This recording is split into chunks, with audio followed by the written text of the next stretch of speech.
Welcome back to Celebrity Radio. It's Alex Belfield talking to some of the world's biggest stars and some of my favourite people and hugely talented people as well. Joining us on the programme today is Jonathan Antoine. How are you? Hey, I'm good. How are you? Do you know, I'm delicious and all the better for talking to you because you have got such a gift and a talent. I always say this to people of your ilk. You can't be trained to sing like that, can you really? Well, you know, over several years it can happen, but it's it is a very arduous task. Let me ask you about your life. You wake up in the morning and you cough to see if your voice is still there, do you? And then you get on with your day. How much pressure is there you're going to sound like you? A surprisingly small amount, even at gigs. I sort of just have to make sure that I'm still operating as best as I possibly can. There's not a lot of pressure. They try and keep it very chill around the gig kind of scene. You've got such a gift. I've got this new album here in front of me and I've been listening to it for the last few days. Tenore is this brand new album and it's so beautiful, featuring a mixture of tunes from the classics Granada to things like Love Changes Everything, which you don't necessarily expect, but you bring it to life in such a new way. Did you do that deliberately? Well, I tried my very best to do it deliberately, and hopefully a lot of people think that I did it deliberately, even if maybe secretly there's a little bit of fault and accident in there all the way through. Let's talk about you and your beginnings. You started singing presumably in the pram as a baby. At what point did you realise you could possibly make a career out of this? Well, career-wise, I think the first time I had an inkling that I could maybe make a little bit of money and have some fun with this is when I was, I think, 16. I did my first sort of paid little thing. It was for my friend's communion party. Wow. I did 3 songs and I got paid 60 whole quid for it. So I was chuffed. Blimey, that's more money than you get today, isn't it, in show business? Yeah, I know, that's madness. Did somebody say to you there and then, oh my God, he's got the most amazing gift? I mean, were people shocked? I've been singing since I was about 11, so no one was super surprised. But when my voice ended up breaking and I turned into this tenor, as opposed to having like a really high sort of male soprano voice, when my voice broke, everyone sort of stopped for a second and thought, there's something interesting going on here. And does it choose you? I'm always curious about classical people. I'm a big fan and friend of people like Russell Watson and Alfie and all those wonderful guys that have brought this tremendous classical music to the masses. And that's what I love about what you do. You completely pull the carpet away from the snobbery.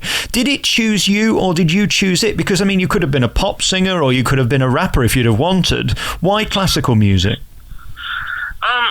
I suppose it did choose me, which is it's cliche and you know, standard, but I went to singing lessons when I started high school, and from there I did a few musical theatre sort of numbers like Where Is Love from Oliver, and it just progressed from there. There was never any real decision, it just happened. And do you love it? I mean, is this something when you hear that orchestra start up, I can't imagine there's anything more thrilling than hearing the roar of the band and then you get to shine. I mean, the pin focus is on you and you take over, don't you? There really is nothing quite like it on this earth, honestly. It's very, very polarizing experience, I suppose. You get to, you're on one end of the music and you want to funnel it to everyone that could possibly enjoy it. What goes through your head when you're stood there centre stage and it's all about you? Do you panic about remembering the words? Are you thinking about the tune? Or do you let your mind just free flow and think about nothing other than being present? Well, every single moment up until I go on stage, I am worrying about every possible, potential, tiny little thing that could possibly happen. But as soon, the instant, the very moment that I get onto the stage, my mind is blank, completely nothing, and I let myself go to the music, which is again a little cliche, but too true to not be said. Is it the time that you're truly you, Jonathan? Is that the period where you are most comfortable when you're singing on a stage? Most definitely, I'd say. There are no restrictions. There's no society on stage. It's just you go up there and you do what you do. And if people like it, they like it. If they don't, that's their prerogative. Right. I hate it when people compare, when they say, oh, he's the new Sinatra or she's the next Streisand, because it's very unfair, but you are basically classed as Britain's teenage Pavarotti. That's how they talk about you, which is a huge compliment, because let's face it, nobody was as good as Pavarotti. Truly stunning.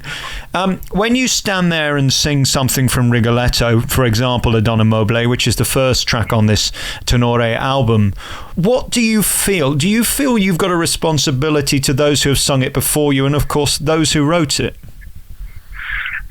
I try my very hardest not to think about that. Good move. I know that I will be given to slowly panic. But when I do sing these songs, the more classical stuff, what usually goes through my head is just the sheer the flow of the song itself, because these tunes, they are just so massive, so arcing over the background melodies and everything, and I just try. I use myself in this ebb and flow of music. When I hear the beautiful song Parlo Più Piano, which most people will know as Godfather, it's haunting, it's anthemic, it's wonderful. There's sort of something spiritual about that song, isn't there? Are you a religious person? Do you have to put that into your music, or do you leave that out of it? I try and make my beliefs as far removed as I can from my music. Personally, my music stays at my music, and that is where it ends as well. Whereas personally, I am a very agnostic sort of person. I am completely unsure of everything. Right. And on the religion side of things, I try not to get focused on it, because there's a lot there to dabble in, I suppose. There are more questions than answers, aren't there, really? Oh yeah, most definitely. The questions are never ending. Again, I keep my agnostic sort of self away from the music. It's interesting. The reason I bring that up, I mean, Panis Angelicus was one of your most famous tunes, and it is glorious. I mean, I sang that in an Italian choir years ago, and I wonder whether that spirituality sort of moves you and what fuels the performance. Most definitely the spirituality of the piece itself does move me, and it does hopefully at least come through in the performances. I think what the song itself means to me, like literal translation wise, and I try and pick up on that as best as I possibly can, whilst flavouring it with my own little, flourishes and the way that I interpret it myself. But yeah, it's very tricky to interpret such classic songs, because they have been done by so many people, and they have been done so very well. But like I said, I just like to come in and add my little spin on things. I think we've got a little bit in common. It was interesting when I saw you on Britain's Got Talent, and there you were immediately, of course, this dopey media in Britain jump on your weight. I was a kid who was 18 stone at 12 years old, and it's not an easy life, is it? Have you been bothered by that? Have you been affected by the cruelness that people have before they've even heard you? I have tried not to be my very hardest. I try not to find anything negative, and I try and always look towards brightness as opposed to dark. Nice phrase. Thank you. What essentially I like to do is just focus on anything good that people say, and as for my weight, I have been taking my own steps to get that under my own control, and I I think I've done quite well with it. The last I checked, I'd lost around 40 odd pounds. Wow. Since I'd left the show. So all of that nowadays, I think, is down to me, and I don't get fazed by anyone who says anything about it. For me, it's carbs. What's the killer for you? What is the thing that you love to eat the most? Oh man, that's a tough question because it's probably everything. You see, I'm a sandwich guy. If I walk past a Greg's, for example, I don't know what to eat first, the sausage roll or the sandwich or both. Yeah, I think it's probably baked goods. It's either baked goods or frozen goods. One of the two just always gets me. How do you discipline to lose 40 pounds? Because it's an amazing achievement. A mixture of just, about 3.5 seconds more thought when just going for some food. Just thinking about it just a little bit more. And the other half of the combination is Weight Watchers, which is a plan that I quite enjoy. But it's occasionally quite tough to follow to the letter. So the fortunate thing about it is that you get these numbers sort of in your head as to how many points stuff is, and it's sort of with you forever. Right. So it's a useful little system. Have you got a target where you're trying to get to? At the moment, I'm just trying to stay alive. The only reason I say that, when we look at Pavarotti, who in my view had the greatest classical voice ever, does it help resonate the voice, or is it completely irrelevant? I am unsure. I couldn't tell you, but personally, I think so.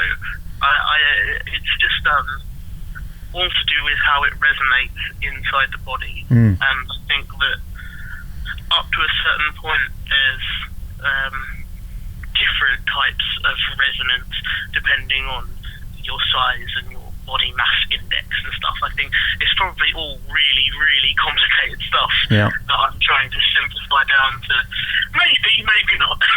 Was there a moment when you thought, I've got to lose a few pounds? For me, it was when I stood on the talking scales and it said 1 at a time, please. These moments can hurt, can't they, Jonathan? They can indeed. I think my moments are whenever I try on something from maybe like a year ago and it doesn't fit, anything like that. Right. I'm just like, I think I need to get myself in check. Yeah, good for you. And of course, we got to know you through Britain's Got Talent, and there was all the chit-chatter about you and your good lady that you performed with. You went your separate ways earlier on in the year. Was that tough going from having somebody next to you on stage to walking on by yourself? It was most definitely, particularly at first. A lot of the point behind it was that I feel a lot better within myself. All those times that I needed support, I had that support network, and I was very, very grateful for it. But now I'm this new Jonathan. I am this new me that is able to do these things, is able to go out and perform on a stage by himself, which is strange and odd, and you've got a very large open space with no one beside you, but it is fun. It's a lot of fun. It's interesting, the psychology of a fatty, and I put myself in that category. It's always surprising when anybody attractive wants to stand next to me. I'm deeply unattractive, ginger hair and a small penis, Jonathan. There's not much going on my end. When Charlotte was there next to you, was it utterly thrilling that somebody that beautiful was so proud? And that's the point. She wasn't doing it out of pity or some form of sympathy. She really wanted to stand next to you. Was that life affirming? Yeah, it was. It was great, and it was easy to have someone there with me, someone who actually, cared. And I was and still am incredibly thankful for that. What I love about the British public is they don't care whether you're fat, thin, tiny meat, well hung, small fat, lesbian, straight, transsexual, trans. If you're good, you're good, and that's what you had, an ability and a talent. That must be thrilling to know that you're still here, you've got this brand new album, and you're even taking off in America, aren't you?